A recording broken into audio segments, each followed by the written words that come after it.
The Larson Electronics Hazardous Area Fluorescent Light Fixture is ideal for use in industrial hazardous location lighting where wet conditions and chemical or petrochemical vapors may be encountered.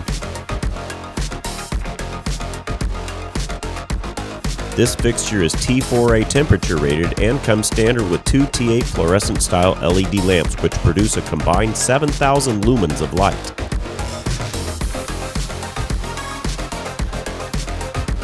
The housing on this unit is constructed of powder-coated 16-gauge steel for durability.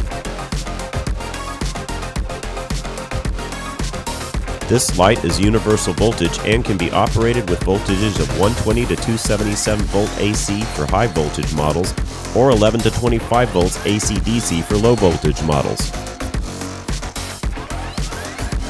This fixture is IP65 rated water and dust proof and approved for wet and marine locations.